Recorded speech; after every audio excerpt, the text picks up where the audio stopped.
अस्सलाम वालेकुम नाज़रीन, प्रोग्राम खेत खलियान के साथ मैं हूं अतर लाशारी और आज हम जो प्रोग्राम कर रहे हैं वो लाइफ स्टॉक मैनेजमेंट के हवाले से है।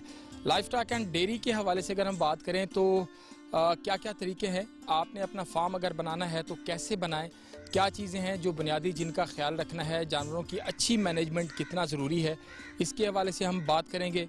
दूसरा, जानवरों की बीमारियां, उनका कंट्रोल, इसके ऊपर हम बात करेंगे। आज हम पहुंचे हैं, भावलपुर का इलाका है 13 BC और यहाँ पर ताहिर साहब का एक बड़ा खूबसूरत सा फार्म है, ज़रा उसका आपको विज़िट कराएंगे। उन्होंने कब कैसे यहाँ पर जो है वो फार्म शुरू किया और कौन कौन सी ब्रीड यहाँ पर है, उसके बाद मार्केट मैकेनिज़्म जो है उसके हवाले से भी बात करेंगे। ये तमाम चीज़ें जो हैं इसके ऊपर ज़रा हम बात करते हैं और आपको बड़े खूबसूरत से जानवर भी दिखाते हैं, हमारे साथ रहिएगा। जी, तो ये जो जिस फार्म पे मैं यहाँ पर पहुँचा हूँ, इसके ऑनर मोहम्मद ताहिर याकूब साहब मेरे साथ यहाँ पर मौजूद हैं। सर फरमाइएगा, बड़ा खूबसूरत माशाल्लाह फार्म डिज़ाइन किया है। एक तो ये बताइएगा कि बड़ा रोही जैसा इलाका है, रेतला इलाका है, कब फार्म शुरू किया और कैसे आया कि इस एरिए में एक फार्म इस तरह का डिज़ाइन किया जा सकता है, आइडिया कैसे आया? ये 2010 में मैंने ये फार्म बनाया और ये आइडिया मुझे इसलिए आया कि हमारे जो पुराने लोग थे वो यही हमारा रोही का स्टाइल है, पुराने डेरेदारी का, तो इसी वजह से मैंने ये देख के ये बनाया है। अच्छा सर, बहुत सारे लोग ऐसे होते हैं कि जो हमने देखा कि एक ही दफ़ा वो बहुत सारे जानवर ले आए, शुरू किया, बाद में वो परेशान भी हो रहे होते हैं। कितने जानवरों से स्टार्टअप लिया? आपके पास भैंसें भी हैं, गाय भी हैं, और कौन सी नस्ल से शुरू किया? शुरू कितने जानवरों से किया? मैंने 25 से शुरू किया था, 25 जानवरों से अपना जो फार्म है ये, और अल्हम्दुलिल्लाह आज तक ये हो गया मेरा तकरीबन कोई 125 के करीब हो गया मेरे जानवर। अच्छा जी, 25 से शुरू किया था मैंने, और ये मेरे पास थी चोलिस्तान गाय थी और अपना मिक्स गाय थी मेरे पास, और अपना ये साहिवाल नस्ल की गाय थी मेरे पास। ये वहाँ से मैंने उनसे शुरू किया और आगे जो सारी ये ब्रीड है मेरी, ये मिक्स ब्रीड है सारी मेरी। अच्छा, ये चोलिस्तान और अपना इससे साहिवाल से, चोलिस्तान और साहिवाल से। अच्छा, एक चीज़ और है कि जिस वक्त आपने इनको सेलेक्ट किया, सिलेक्शन कितने ज़्यादा ज़रूरी है, क्योंकि इस वक्त रोही टीवी पे जितने भी नाजरीन हमें देख रहे हैं, बहुत बड़ा मसला होता है इस खित्ते के लिए जानवर के इंतखाब का, कि अगर आपने इस गर्म इलाके के लिए जानवर रखने हैं, फार्म बनाना है, तो सिलेक्शन कौन कौन सी चीज़ों को देख कर करनी चाहिए? सिलेक्शन यही है कि जानवर आपका जो रोही वाला जानवर है उसके ऊपर क्रॉस जो है उसका फ्रीजन का है, उसमें एक तो दूध अच्छा आता है और आगे से फिर आपकी जो ब्रीड बनती है वो इस मौसम में अपना आ जाती है, इसी मौसम को वो एक्सेप्ट करती है, इस वजह से फिर ये ब्रीड जो है ये ठीक चलती है। इधर ये गर्मी कम महसूस करती है। इनका मतलब कि यहाँ पे इनकी मतलब कि बचपन यहाँ पे गुजरता है, इसी माहौल में गुजरता है, तो उस वजह से फिर ये अपने माहौल में ठीक रहते हैं आगे गर्मी में। अच्छा जी। अच्छा, बहुत सारे लोग ये भी कहते हैं कि अगर आप चोलिस्तानी गाय रखते हैं तो क्योंकि ये रोही की गाय है, जब फार्म पे आती है तो अच्छा दूध नहीं दे रही होती, अच्छी प्रोडक्शन नहीं कर रही होती, तो आपका तजर्बा कैसा है? नहीं, दूध ठीक देती है वो, चोलिस्तान से बेहतर देती है वो दूध। अगर मतलब कि हम एक चोलिस्तान की गाय लेके आती है, सपोज वो हमें दे रही है 8 किलो 10 किलो दूध दे रही है, तो जब ब्रीड चेंज होती है उसमें तो वो दूध बढ़ा जाती है। अच्छा, हाँ, ये मेरी जितनी भी गाय खड़ी हुई हैं ये कम से कम 16 किलो और 18 किलो के करीब है ये सारी। अच्छा, हाँ, मतलब 16 लीटर और 18 लीटर से ऊपर दूध देती हैं ये। अच्छा, जो अगर हम क्रॉस ब्रीड की बात करें, इनको क्रॉस की बात करें चोलिस्तानी को, तो किसका क्रॉस सबसे ज़्यादा कामयाब है हमारे इलाकों के लिए?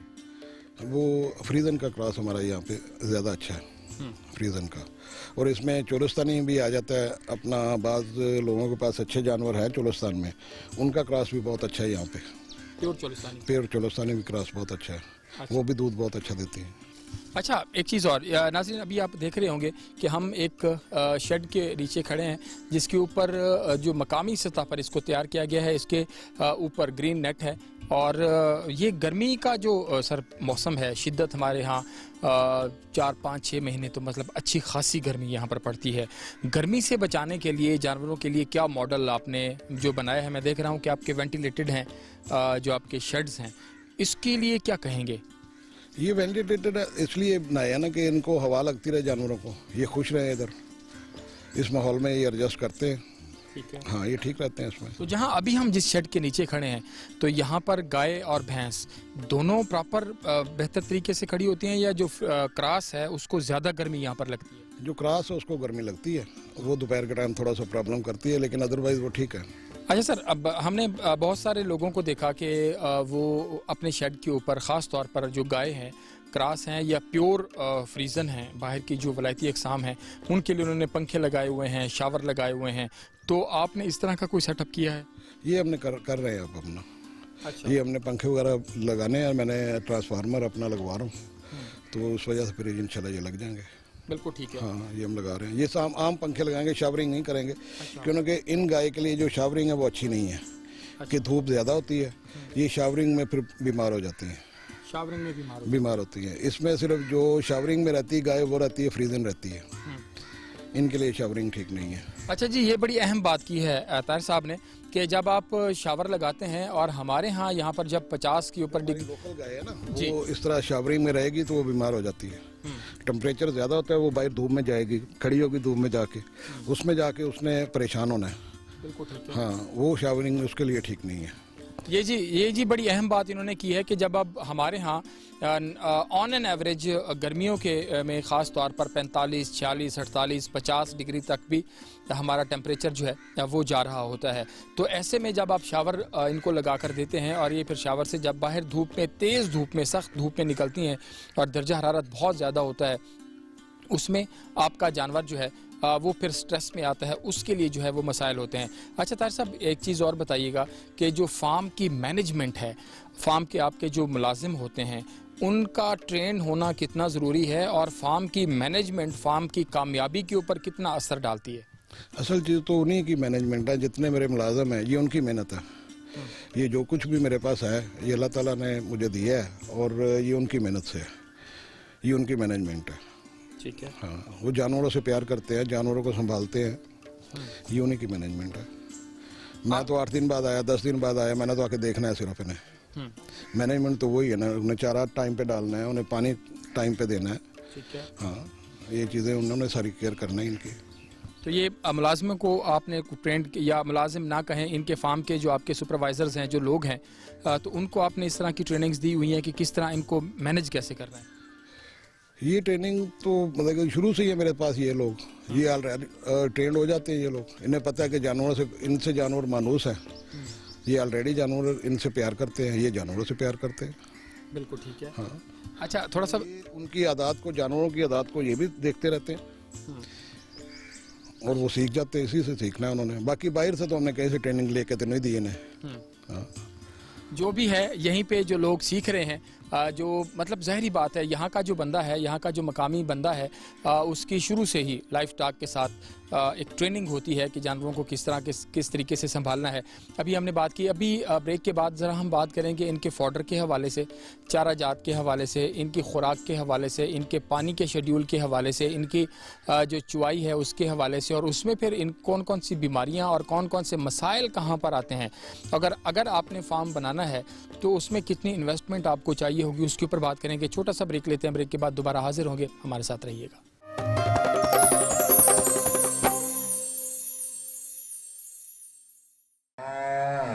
वेलकम बैक जी। अभी हम बात कर रहे थे फार्म की मैनेजमेंट के हवाले से। ज़रा अब मैं ताहिर साहब से रिक्वेस्ट ये करूँगा कि वो ज़रा बताएं कि जो लोग नया फार्म शुरू करना चाहते हैं तो मतलब उसके लिए क्या करें। अच्छा सर, शुरू में भी आपने बात की कि इसके लिए जानवर आप कितने लाए। मैं ये चाहूँगा कि अगर कोई बंदा नया फार्म शुरू करना चाह रहा है तो बहावलपुर के अंदर, तो कितनी इन्वेस्टमेंट आपको लगता है, और कितनी मैनेजमेंट जो है वो आपको लगता है कि उसके पास होनी चाहिए, कितनी स्किल्ड उसके पास कोई महारत जो है वो होनी चाहिए, और कितना पैसा होना चाहिए कि वो जानवर कोई 15 से 20 जानवरों से काम शुरू कर सकते हैं। और ये भी बताइएगा कि अगर किसी ने ये फार्म शुरू करना है तो कितने जानवरों से उसको आइडली करना चाहिए। पहली बात तो ये है कि जिसने ये अपना फार्म बनाना है उसको इतना शौक होना चाहिए, ये शौक की बात है। फार्म वही बनाएगा जिसको शौक है, जिसको जानवरों से प्यार है, उसी में जाके उसने अपने जानवर बनाने हैं, और छोटे पैमाने से शुरू करे। जो मेरी अपनी राय है, मेरी तो यही है कि छोटे पैमाने से वो शुरू करे, 15 से 20 जानवर लेके, फिर उसको आगे बढ़ाए वो। सही। हाँ, उसमें फिर वो देखे कि हमें कितना फ़ायदा हो रहा है, इस पे हमारे एक्सपेंस क्या आ रहे हैं, हमें फ़ायदा हो रहा है या नहीं हो रहा। बाद लोग इस तरह करते हैं कि वो एकदम आके कहते हैं कि हमने फ्रीजन ही लेके आनी है, वो फ्रीजन ले आते हैं, कॉस्ट ज़्यादा है उन गाय की, भैंसों की कॉस्ट ज़्यादा है, वो कहते हैं हमने फ़लाँ लेके आनी है, फ़लाँ लेके आनी है, उसमें कॉस्ट ज़्यादा है। आप अपने एरिए से ही जानवर परचेज़ करें, जो इस एरिए के हैं, उसके ऊपर ब्रीडर अच्छा डालें। ठीक है। हाँ, उसमें से फिर आगे बच्चे लें, उससे आगे फिर आप बनाएं उस फार्म को। अच्छा जी, ये बड़ी अहम बात है कि आप अपनी ब्रीड जो है वो तैयार करें, अच्छा ब्रीडर अपने पास रखें ताकि आपका फार्म जो है वो ग्रो कर रहा है। सर इसकी अगर हम चारा जात के हवाले से बात करें तो इनकी खुराक का मैकेनिज़्म क्या है, चारा कौन कौन सा दे रहे हैं, कितना दे रहे हैं, और अगर हम एक दो दूध देने वाली गाय है उसको वनडे के हिसाब से भी बात करते हैं तो कितना वंडा टाइम के ऊपर जो है वो इनको आप खिला रहे हैं या एक दिन में खिला रहे हैं, और चारा कौन कौन सा इस्तेमाल करते हैं, क्योंकि बहुत सारे लोग ये कहते हैं, खैर उसके ऊपर हम बाद में आते हैं, तूड़ी के ऊपर उस पर बात पे आते हैं कि इस वक्त चारा कौन सा चल रहा है और वनडे का क्या तनासुब है। वंडा में इसमें पंजनद इस्तेमाल करते हैं, खल इस्तेमाल करते हैं। आजकल जिस तरह चारा कम है हमारे पास, सब्ज़ा हमारे पास कम है, हमारा आगे हम साइलेज तैयार कर रहे हैं अपना, हम साइलेज अपना तैयार करते हैं। साइलेज में फ़ायदा है कि एक तो वो आपको बिल्कुल भूसे के रेट पे आता है, ठीक है। उसमें हम एक बड़े जानवर को 10 से 15 किलो या 20 किलो के करीब वो अगर साइलेज ले लेगा तो वो उसके लिए उसमें थोड़ा सा उसको सब्ज़ चारा एक टाइम में डालना है आपने, और वो अपने वो डालना है, साइलेज डालना है, उसमें वो बेहतरीन रहता है। और वंडा जो हम इस्तेमाल कर रहे हैं, वंडा जो हमें 10 लीटर दूध दे रही है उसको हम 2.5 किलो 3 किलो के करीब देते हैं वंडा। अच्छा, जिस तरह वो दूध बढ़ाएगी उस तरह वंडा बढ़ जाएगा उसका। अच्छा, एक बड़ी सबसे अहम चीज़ जो है, कोई भी अपना फार्म इसलिए बनाता है कि उसका कारोबार बढ़े, उसको फ़ायदा हो, प्रॉफिट हो, और प्रॉफिट आपको दो चीज़ों से डेफिनेटली हो रहा होता है, जब आप अपना जानवर सेल कर रहे होते हैं या आप इसका दूध सेल कर रहे होते हैं। तो दूध की मैकेनिज़्म तो हमने अक्सर ये देखा है कि लोग जो मल्टीनेशनल कंपनीज़ हैं उनके चिलर्स लगे होते हैं और वहाँ पर दूध जा रहा होता है और सारे का सारा दूध वहाँ पर जा रहा होता है। आपका जो मार्केटिंग है दूध की वो किस तरीके से कर रहे हैं? दूध देखें, आप अगर दूध को बिजनेस बना के करते हैं ना, मेरे हिसाब में तो मैं तो इस चीज़ को नहीं अच्छा समझता कि दूध को बिजनेस बनाएं आप। दूध से आप ये है कि आप खिदमत करें, अपने हमसायों की खिदमत करें, अपने रिश्तेदारों की खिदमत करें, अपने दोस्तों की खिदमत करें। मैं तो इस नीयत से ये काम कर रहा हूँ कि मैंने खिदमत करनी है। आपका खिदमत का मॉडल क्या है, कैसे कर रहे हैं? मैं खिदमत यही कि मैं अपने हमसायों को, अपने मोहल्ले में जहाँ पे मैं रह रहा हूँ वहाँ पे मैं सबको दूध दे रहा हूँ और 80 रुपये लीटर दे रहा हूँ, 75 और 80 रुपये लीटर दे रहा हूँ और अच्छा दूध दे रहा हूँ। बिल्कुल ठीक है। हाँ, और इसी नीयत से कर रहा हूँ कि उनके बच्चे ग्रो करें, सेहतमंद रहें, दूध अच्छा लें। लेकिन जो लोग हमारे में से बात बिजनेस करते हैं, जो जिस तरह हम किसी दूधी को दूध दे देते हैं, जो देते हैं वो आगे जाके उसको सारा बेड़ा गर्क करता है, उसमें पानी डालता है, पाउडर डालता है, कई कुछ करता है उसमें वो, तो उसमें वो बदनामी तो फार्म की हो रही है ना। ये जी ताहिर साहब ने ये जो बात की है कि जब आप अपना दूध दूधी को देते हैं तो वो फिर रास्ते में पता नहीं उसके साथ क्या करता है। मतलब ज़ाहिरी बात है जब हम फूड अथॉरिटी की बात करते हैं तो वो रोज़ाना सैकड़ों लीटर जो दूध है वो उसको पकड़ रही होती है कि ये वो पाउडर वाला था और ये केमिकल वाला था, और वो ना भी हो तो अक्सर हमारे लाइफ स्टॉक के दोस्त, हम जाएं लाइफ स्टॉक के ऑफिस तो वहाँ पर अक्सर दोस्त कहते हैं कि यार ये जो लिक्विड मिल्क है ना, इस वाली चाय पिया करो, कम से कम इसमें जो दूध है, पानी होगा ना ज़्यादा से ज़्यादा तो दूध तो है। तो दूध की अहमियत उस वक्त ही बढ़ सकती है जब इन्होंने कहा कि जब आप खुद लोगों को सर्व करते हैं, लोगों को देते हैं, आपके इर्द गिर्द के जो लोग हैं उनका आपके ऊपर हक है और आप उनको जो है वो दे रहे होते हैं। अच्छा ताहिर साहब, बीमारियों के हवाले से बात करें, जब से फार्म आपने बनाया तो उस वक्त से क्या मसाइल, अगर हम बात करें चैलेंजेस का बात करें तो कौन कौन से चैलेंजेस का आपको सामना रहा फार्म के हवाले से? चैलेंजेस इसमें कुछ नहीं, बाद का जानवर बीमार हो जाते हैं, प्रॉब्लम आ जाती है कि जिस तरह अब गर्मी है, जिस तरह अब जानवर प्रेग्नेंट है तो गर्मी की वजह से भी जानवर जो है अपने टाइम से पहले बच्चा पैदा हो जाता है, तो वो बच्चे की नशोनुमा कम हुई होती है, उसमें प्रॉब्लम आता है। अदरवाइज कोई ऐसा प्रॉब्लम नहीं है हमें। जो हमारे डॉक्टर्स हैं, जो हमारे अपना लाइफ स्टॉक वाले हैं, वो लोग हमारे पास पूरे टाइमली आते हैं, देखते हैं, कोई मसला आ भी जाता है तो वो देख लेते हैं आके। बिल्कुल ठीक है। हाँ, लेकिन एक फार्म के ऊपर जो सुपरवाइजर है या मालिक है या जो भी इसके ऊपर काम कर रहा है, उसकी आंखें कितनी खुली होनी चाहिए कि उसको पता हो कि उसका कौन सा जानवर शाम को चेक करके लेटता है। वो एक एक जानवर को अपने को देखेगा कि मेरे जानवरों को प्रॉब्लम तो नहीं है, इसने आया चारा खाया या इसने पानी तो नहीं पीना। اس نے چارہ کھایا یا نہیں کھایا. وہ اس نے شام کو مغرب کے بعد ایک دفعہ چکر اپنے پورے فارم میں لگا کے پھر اس نے باہر نکلنا ہے. جتنے بھی میرے لوگ ہیں وہ سارے اس طرح کرتے ہیں کہ وہ سارے دیکھ کے جائیں گے کہ ہمارے کسی جانور کو پرابلم تو نہیں ہے, کوئی کس نے چارہ نہیں کھایا, کوئی بیمار ہے, کوئی اس کو مسئلہ تو نہیں آیا ہوا. تو اس میں اگر آپ ٹائملی اس کی ویکسینیشن ہوتی رہے گی جانوروں کی تو میرے اندازے میں کوئی ایسا مسئلہ نہیں آتا جانوروں میں. بالکل ٹھیک ہے. اگر آپ اسے چارہ اچھا ڈال رہے ہیں, اپنا اسے سائلیج اچھا ڈال رہے ہیں, ونڈا اچھا ڈال رہے ہیں, تو اس میں کوئی ایسا پرابلم نہیں آتا. خدا نہ خاصہ اس وقت آتا ہے کہ خدا نہ کوئی فنگس والی چیز نہ ڈل جائے. جب اس کا خیال کرنا, ہاں, جب فنگس والی کوئی چیز ڈلتی ہے تو اس وقت جانور پرابلم میں آتا ہے. اس جیسے وہ پرانے روٹی کے ٹکڑے ان کے اوپر جو پھپھوندی لگی ہے, ہاں, وہ والی چیز وہ اس کا اوائڈ کرنا ہے, اس کو دیکھنا ہے کہ وہ چیز نہیں ڈالنی ہے. بالکل ٹھیک ہے. اچھا, ایک چیز اور, میرا ایک ذاتی سوال اس حوالے سے بھی تھا آپ سے کہ بکریاں آپ نے رکھی ہوئی ہیں. بکریوں کے حوالے سے میں نے دیکھا کہ راجن پوری نسل جو ہے وہ طاہر صاحب نے رکھی ہوئی ہے. ہمارے ہاں ایک شخص کو میں نے دیکھا کہ انہوں نے کہا ہم نے راجن پوری بہاولپور میں لائے ہیں لیکن وہ یہاں پر کامیاب نہیں ہیں. آپ کو کیا لگتا ہے یہاں پر بکری کی مینجمنٹ کیسی ہے, اور راجن پوری بکری اگر بہاولپور میں ہے تو وہ کیسے سروائیو کرتی ہے؟ نہیں, بہترین ہے, اس میں کوئی مسئلہ نہیں ہے یہاں پہ راجن پور والی بکری میں. لیکن صرف بکری کو یہ ہے کہ بکری کو کھلا ہونا ضروری ہے. اچھا, اس کو صبح شام باہر اسے چرنا چاہیے. اگر وہ چر کے آئے گی تو وہ زیادہ بہتر رہے گی, گرو کرے گی. ٹھیک ہے. ہاں, اس میں ایشو نہیں ہے بکری کو. میرے پاس 2 میں لے کے آیا تھا راجن پوری, الحمدللہ اس وقت میرے پاس 10 ہیں. اچھا جی. تو ان کے بچے کوئی متاثر نہیں ہوتے؟ نہیں, الحمدللہ بالکل ٹھیک ہے. وہ آپ کو میں دکھاتا ہوں, آپ دیکھیں انہیں. ہاں, وہ بہترین ہے ماشاءاللہ. میں 2 لے کے آیا تھا, اب 10 ہیں. اچھا. ہاں جی, انہی کے بچے ہیں 2 کے. آخر میں کیا ایسا کوئی میسج ہوگا ان لائف اسٹاک فارمرز کے لیے جو یہ کام کر رہے ہیں, اگر وہ چاہتے ہیں کہ اپنی بہتر پیداوار بہتر کر لیں, اچھا منافع ہو, تو کیا آپ کا مشورہ ہوگا؟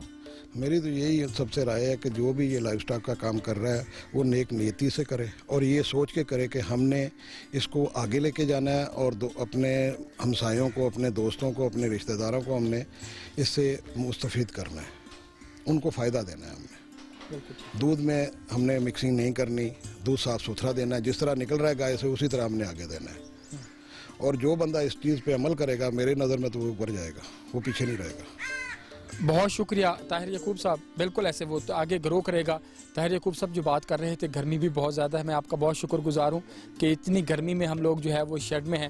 ابھی ہم چلتے ہیں بریک کے بعد جو لائف اسٹاک ڈپارٹمنٹ ہے ان سے ذرا بات کرتے ہیں, جو ان کے ماہرین ہیں, جو ان کے ڈاکٹرز ہیں, ان سے بھی ایک تو ذرا ان کی جو آئیڈیل فارم مینجمنٹ ہے اس کے حوالے سے بات کریں گے, ویکسینیشن کی کیا صورتحال ہے اس کے اوپر بات کریں گے, جانوروں کی بیماریاں اس خطے میں اور ان کے کنٹرول کے لیے بات کریں گے, اور کون سی علامات ہوتی ہیں کسی بھی بیماری کے آنے سے پہلے جو ہے جانور میں علامات شروع ہو جاتی ہیں, اس حوالے سے ذرا بات کریں گے. بریک لیتے ہیں, بریک کے بعد دوبارہ حاضر ہوں گے, ہمارے ساتھ رہیے گا.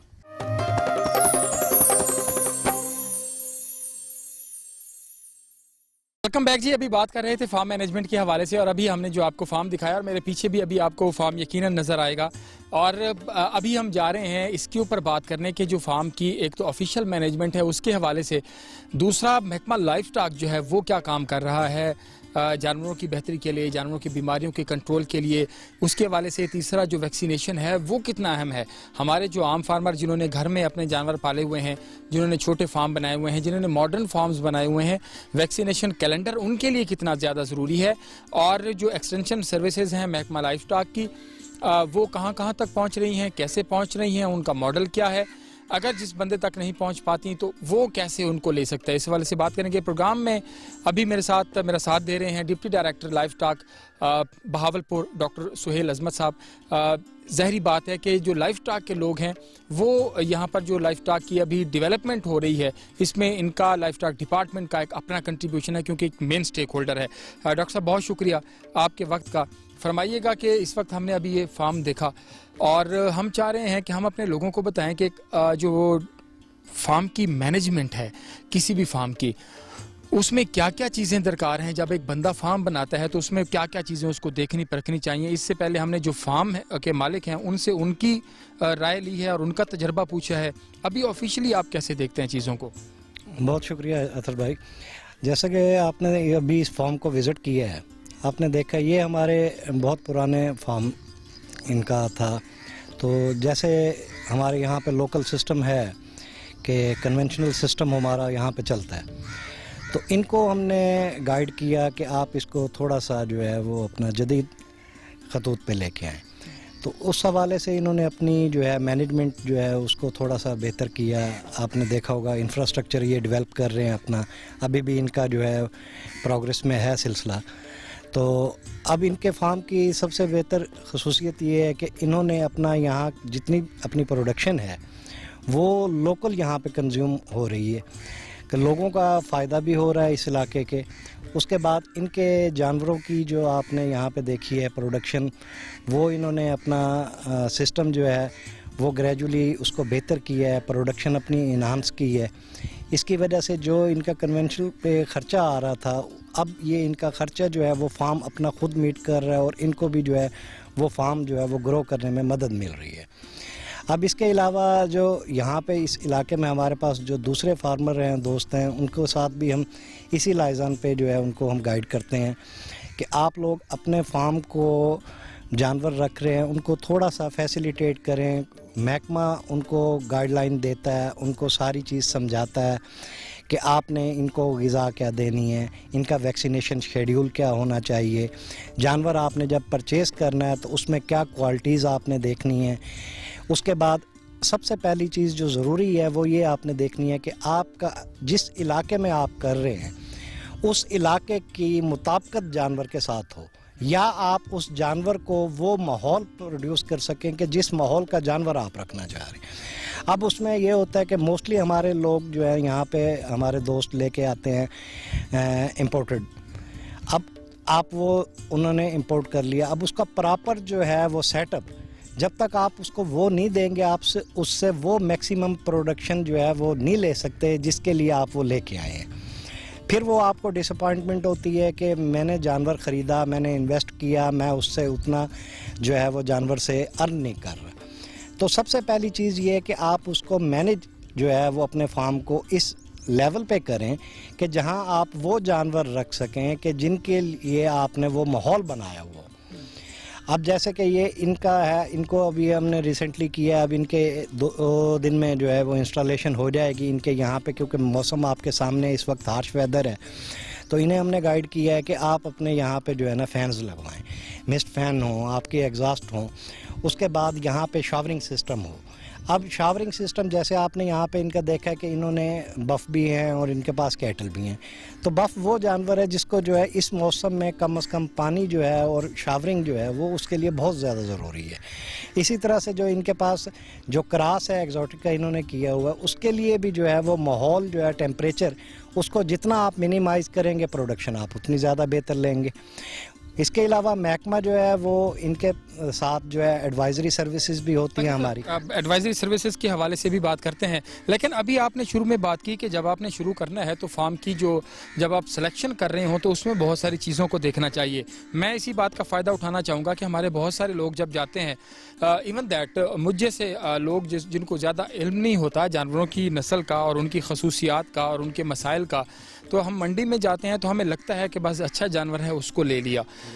जानवर अगर आप दूध के लिए ले रहे हैं तो क्या चीज़ें देखनी हैं, गोश्त के लिए ले रहे हैं तो क्या चीज़ें ज़रूरी हैं जो देखनी चाहिए? जी ऐसा है कि जब आप जानवर सिलेक्शन के लिए जाते हैं तो आप सबसे बेहतर तो ये है कि आप किसी टेक्निकल के साथ पहले एक अपना सेशन कर लें। वो आपको प्रॉपर गाइड कर सकता है कि आपके इलाके में कौन सा जानवर आपको अच्छा है। अगर आपने फैटनिंग पर्पस के लिए लेना है उसके करैक्टरिस्टिक और होंगे। अगर आपने दूध के लिए लेना है तो वो आपको बताएगा कि इसकी एज इतनी होनी चाहिए, अडर का साइज़ ये होना चाहिए, हम्प इस तरह से होनी चाहिए, उसका कॉलम ऐसे होना चाहिए। वो सारी चीज़ें जो है वो आप जब टेक्निकल सेशन एक ले लेते हैं महकमे के साथ, अगर आपका लाइजन होगा तो आपको वो बेहतर पता होगा कि मैंने अपनी सिलेक्शन कहाँ से करनी है। जब आपका जानवर सबसे बेहतरीन चीज़ यही है कि अगर आपने एक जानवर जो है वो अच्छी सिलेक्शन में आपने परचेज़ कर लिया है तो उसके बाद आपकी सक्सेस शुरू होती है। اچھا اس کے بعد سکسیس شروع ہوتی ہے. یہ جی بڑا اہم ہے جو ڈاکٹر سہیل اعظم صاحب نے بتایا ہے کہ جب آپ جانور لیتے ہیں تو لیتے ہوئے آپ کو بہت ساری چیزوں کا جو ہے وہ خیال رکھنا ہے کہ آپ نے جو اگر دودھ کے لیے لینا ہے یا اگر گوشت کی پیداوار کے لیے لینا ہے تو پھر اس میں جانوروں کی جو کیا کیا خصوصیات ہیں ان کو دیکھنا چاہیے. اچھا سر ایک اور چیز ہے جو ہم بات کرنا چاہ رہے تھے کہ جو فارم کے اوپر جب آپ اپنا فارم کو شروع کرتے ہیں تو اس میں جیسے آپ نے کہا کہ مطابقت علاقے کی بھی جب امپورٹڈ بریڈ سر یہاں پر آتی ہے تو سب سے زیادہ اس کو گرمی کا ہی ایشو ہوگا یہاں پہ. جی ایسا ہی ہے, سب سے زیادہ یہاں پہ گرمی کا اس کو ایک تو پرابلم ہوتا ہے. اس کے علاوہ جو ہے اب یہاں پہ ہمارے تھوڑا سا موسم کے حوالے سے جو ہے وہ بیماریوں کا بھی جو ہے اس میں انفلکس ہوتا ہے. اب اس میں زیادہ جو وہ کوئی اتنی پرابلم نہیں ہوتی انہیں, صرف یہ ہے کہ اگر اس کا ٹیمپریچر جو ہے وہ اپنے فارم کا وہ کنٹرول جو ہے نا یا سیمی کنٹرول وہ ٹیمپریچر اس کو وہ دے دیں اور ہیومیڈیٹی کو کنٹرول کر لیں تو وہ جانور بڑا ٹھیک رہتا ہے. اس کے بعد جو نارمل جو ویکسینیشن شیڈیول ہوتا ہے اس کو اڈاپٹ کرتے ہیں. لارج اینیملز میں آپ کو پتہ ہے ہم 3 جو ہے یہاں پہ جو پروٹوکول ہوتے ہیں ان کے وہ ویکسینیشن شیڈیول کرتے ہیں. ہم محکمہ جو ہے اس وقت آپ کو پتہ ہے کہ FMD فری زون کے لیے ہم جو ہے یہاں پہ کام کر رہے ہیں. اچھا اس کے حوالے سے بات کرتے ہیں. ظاہری بات ہے یہ بڑا اہم ٹاپک ہے FMD فری زون. یہ جی اس خطے کے لیے گیم چینجر, میں اس کو گیم چینجر کہتا ہوں. اور یہ یہاں کے یہ جو ابھی بات ڈاکٹر صاحب کہہ رہے ہیں ابھی ہم اس کو بریک کے بعد ظاہری بات ہے کنٹینیو کریں گے کہ یہ اس خطے کے جو لائف اسٹاک فارمر ہے اس کی معاشی تقدیر بدلنے میں بڑا اہم کردار جو ہے وہ ادا کرے گا. بریک لیتے ہیں, بریک کے بعد حاضر ہوتے ہیں, ہمارے ساتھ رہیے گا.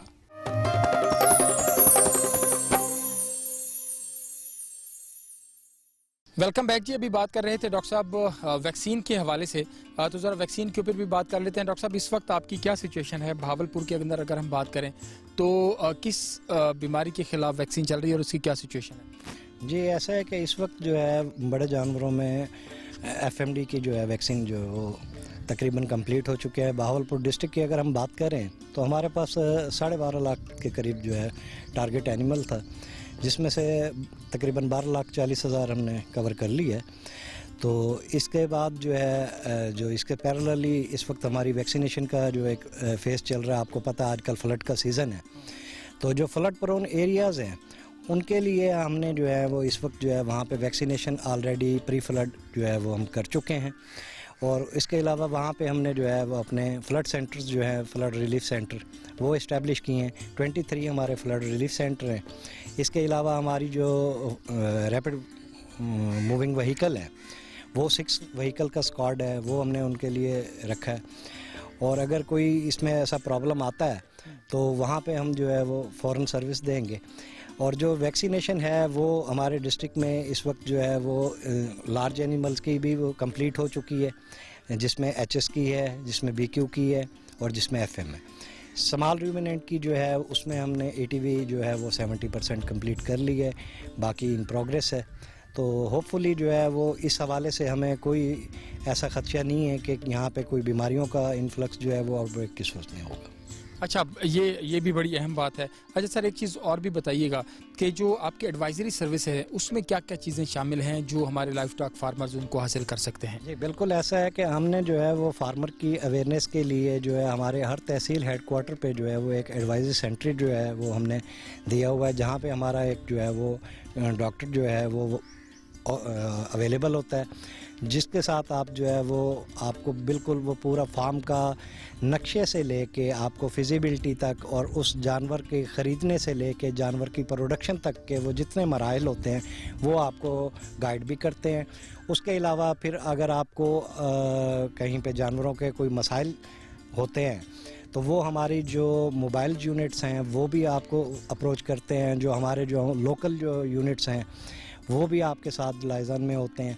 تو فارمرز کی اویئرنیس کے لیے جو ہے وہ ہم نے مختلف کمپوننٹس جو ہیں وہ رکھے ہوئے ہیں, جس میں ایڈوائزری سروسز بھی ہیں, جس میں ہمارے ٹیکنیکل سروسز بھی ہیں, اور وہ ساری سروسز فری آف کاسٹ محکمہ دے رہے ہیں. اچھا بالکل ٹھیک ہے. یہ بڑی اہم چیزیں ہیں جو ہمارے لائف اسٹاک فارمرز کو دیکھنی چاہیے کہ جو تمام ایڈوائزری سروسز ہیں وہ آپ کو مفت ملتی ہیں. تو مفت کی چیز تو آپ کو ہر صورت لینی چاہیے اور بھاگ کر لینی چاہیے. اچھا ڈاکٹر صاحب ایک اور چیز, جب دودھ کوئی دو رہے ہوتے ہیں, جب 2 جانور ہیں, 3 جانور ہیں, 4 جانور ہیں, اکثر ہم نے دیکھا ان کو ٹیکا لگاتے ہیں. جو گھروں کے اندر جو لوگ ہیں، اور پھر وہ دودھی باہر کھڑا ہوتا ہے، وہ جلدی سے وہ اس کا پروسیس ہوا، دودھ لے کر چلے گئے. ایک تو یہ چیز کتنا خطرناک ہو سکتا ہے یہ، اور دوسرا دودھ بڑھانے کے لیے جانوروں کا مختلف لوگ مختلف ٹوٹکے ایسے استعمال کرتے ہیں جس سے یقیناً میرے خیال میں کوئی جانور کو بھی اس کا نقصان ہو سکتا ہوگا اور اس میں دودھ کے اوپر بھی اثرات ہو سکتے ہوں گے. کیا کہیں گے؟ جی بالکل ایسا ہے کہ موسٹلی ہمارا پہلے جیسے آپ کو پتہ ہے کہ جانور یہاں پہ لوگ کوشش کرتے ہیں کہ میل اگر ہوتا ہے تو اس کو شارٹ ایج میں جو ہے نا وہ سیل کر دیتے ہیں.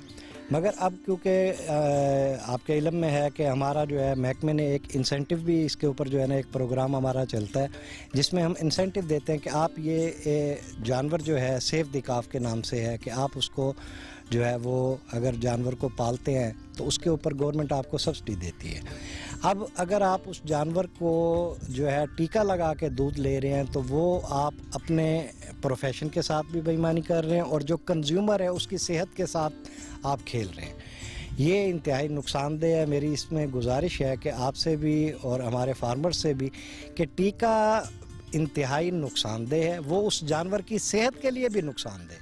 اس کا نقصان یہ ہوتا ہے کہ جس جانور کو وہ ٹیکہ لگ رہا ہوتا ہے وہ اس جانور میں آپ جب اس کا نیکسٹ پروڈکشن یا لیکٹک سائیکل لینا چاہتے ہیں یا اس کا بچہ لینا چاہتے ہیں وہ بہت ڈیلیڈ پیریڈ ہوتا ہے. اس کا جو تولیدی نظام ہوتا ہے اس کے اوپر بھی وہ خطرناک اثرات دے رہا ہوتا ہے. اگر ایک جانور نے آپ کو 8 سے 10 دفعہ بچہ دینا ہے تو وہ اگر آپ ٹیکہ استعمال کرتے ہیں وہ آپ کو 2 سے 3 بچے بھی مشکل سے دیتا ہے. تو وہ آپ اپنے جانور کا بھی نقصان کر رہے ہوتے ہیں, وہ آپ جو ہے جو آپ کا کنزیومر ہے اس کی صحت کا بھی نقصان کر رہے ہیں. رہ گئی بات پروڈکشن کی, آپ بہتر پروڈکشن اگر لینا چاہتے ہیں تو اس میں آپ جانور کی مینجمنٹ بہتر کریں, اس کو تازہ پانی اویلیبل کریں, اس کو خوراک بہتر دیں. اگر فارم لیول آپ کا ہے تو آپ اپنا سائلیج استعمال کریں, آپ ونڈا استعمال کریں. جب آپ یہ چھوٹی چھوٹی چیزیں اپنی ان پریکٹس کریں گے تو بالکل آپ کو جو ہے وہ اس کا کوئی ایکسٹرا ضرورت نہیں ہے کہ کسی آپ جو ہے ایسے ہارمون کے ذریعے سے دودھ لیں کہ جہاں پہ آپ 1 کلو دودھ کے اضافے کے لیے ہارمون کا استعمال کر رہے ہوں اور اس کا نقصان جو ہے وہ آپ جانور کی صحت پہ بھی کر رہے ہوں اور عوام کی صحت کے ساتھ بھی. یہ جی بڑی اہم بات کی ہے ڈاکٹر صاحب نے کہ جب آپ ٹیکہ لگا کے دودھ کی چوائی کرتے ہیں تو یہ 2 نقصان ہیں. ایک آپ اپنے پروفیشن کے ساتھ بے ایمانی کر رہے ہیں, دوسرا آپ اپنے جانور کو جو ہے اس کو نقصان پہنچا رہے ہیں. جس نے 8 سے 10 12 15 چولستان کی, اگلے دن میں سر گیا جگیت پیر میں تو وہاں پر وہ بتا رہے تھے کہ 19 ایک گائے اور ایک گائے 20 بچے جو ہے وہ دے چکی تھی. تو اتنے لمبے پیریڈ تک یہ ہمارے جانور بچے دیتے ہیں. اگر آپ ٹیکہ لگاتے ہیں تو یہ تقریباً کوئی 50% سے بھی زیادہ کا نقصان کرتے ہیں. اور دوسرا جو لوگ ان کا دودھ پی رہے ہیں تو ان کے لیے جو ہے وہ بھی نقصان ہے. اس سے ذرا اجتناب کیجیے. اچھا سر, ایک بڑا اہم چیز یہ ہے, اکثر لوگ کہتے ہیں کہ ان کی جو جانور ہیں وہ گبھن ہوتے ہیں لیکن وہ اس کے بعد 2 مہینے بعد انہیں پتہ چلتا ہے یہ تو نہیں تھے, یا مطلب وہ زیادہ تر یہی ہو رہا ہوتا ہے کہ جی 2 سال ہو گئے اس کو یہ گبھن ہی نہیں ہو رہی, پریگننٹ نہیں ہو رہی. تو سر اس میں کیا چیزیں ہوتی ہیں, اس میں کوئی خوراک ہے, مینجمنٹ ہے, کوئی بیماری ہے, کیا کہیں گے؟ جی یہ ایسا ہے کہ یہ زیادہ مسئلہ آپ کو نظر آتا ہے بھینس میں. تو اس میں صرف پرابلم یہ ہوتا ہے کہ جو آپ کی مینجمنٹ ہے اور جس طرح سے آپ نے پہلے بات کی ہے کہ اگر آپ چوائی کے لیے جو ہے اس کا وہ ٹیکہ لگاتے ہیں تو اس کی وجہ سے یہ پرابلم آ رہا ہوتا ہے. اگر ایسا آپ کے پاس کوئی پرابلم ہوتا ہے تو اس کا بہتر طریقہ یہ ہوتا ہے کہ آپ جو ہے وہ ہمارے مختلف جو ہے وہ نسل کشی کے مراکز بنے ہوئے ہیں تھوڑے تھوڑے فاصلے پہ, ہر ضلع میں, ہر تحصیل میں, ہر یونین کونسل لیول پہ ہے. تو وہاں آپ ان کو, ہمارے سٹاف کو جو ہے وہ اگر آپ ان سے ایڈوائز لیں, ان کو چیک کروائیں تو اس میں بہت ساری پرابلم جو ہیں وہ آپ کی وہ ود ان جو ہے 10 دن 15 دن اس میں وہ ریزالو ہو جاتی ہیں. آپ کا جانور پریگننٹ ہو جاتا ہے. اب ہوتا کیا ہے کہ موسٹلی لوگ جو ہے وہ اس وقت جو ہے وہ پریکٹس کرتے ہیں کہ جانور کو انہوں نے ایک دفعہ انسیمینیٹ کروایا یا انہوں نے اس کو نیچرل کراس کروایا, اس کے بعد پھر وہ ویٹ کرتے رہتے ہیں کہ یہ خود اپنے آثار سے بتائے. وہ پھر جب 4 مہینے 6 مہینے بعد ان کو پتہ چلا خالی ہے تو پھر اس لیے وہ پرولونگ ان کا گیسٹیشن پیریڈ بن جاتا ہے. اس لیے بہتر یہ ہوتا ہے کہ جب بھی آپ جانور کو جو ہے کراس کرواتے ہیں اس کو 2.5 سے 3 ماہ کے بعد چیک کروا لیا کریں. بہت شکریہ ڈاکٹر سہیل عظمت صاحب. میں بہت شکر گزار ہوں آپ کا کہ اس وقت ہم جو بیٹھے ہیں ہم نے دونوں چنگ کیے ہیں. میرے خیال میں 44 ڈگری سینٹی گریڈ ہوا بالکل نہیں ہے, بہت زیادہ گرمی ہے, لیکن ہم نے یہ پروگرام کرنا تھا. یہ جو پیچھے آپ کو فارم نظر آ رہا ہے بہت خوبصورت, بہت ویل مینیجڈ ہے. 13 BC میں ہم یہاں پر آئے ہیں اور بہت اچھے طریقے سے اس کو مینیج کیا گیا ہے. تو بہت ساری چیزیں آج جو ہم نے ڈسکس کی وہ بہت زیادہ ضروری تھیں ہمارے فارمرز کے لیے. انشاءاللہ اگلا پروگرام کسی اور لائف ٹاک فارم سے کچھ اور جو فارمرز ہیں ان کے ساتھ کریں گے اور کچھ اور ایڈوائزری سروسز جو ہیں وہ آپ تک پہنچائیں گے. تو ایڈوائزری سروسز جو بھی ہوں گی وہ ہماری کوشش ہوتی ہے کہ جو محکمے کی جانب سے جو چیزیں ہمارے لائف ٹاک فارمرز کے لیے دی جا رہی ہیں ہم وہ آپ تک پہنچائیں. اور آپ نے فارمز کی مینجمنٹ کیسے کرنی ہے, بیماریوں سے کیسے اپنے جانوروں کو بچانا ہے اور اچھی پیداوار کیسے لینی ہے, آج یہ تمام چیزیں آج کے پروگرام میں ہم نے ڈسکس کی. آج کے پروگرام کا وقت اپنے اختتام کو پہنچا. اپنے میزبان عطا اللہ شاری کو اجازت دیجیے. اللہ نگہبان.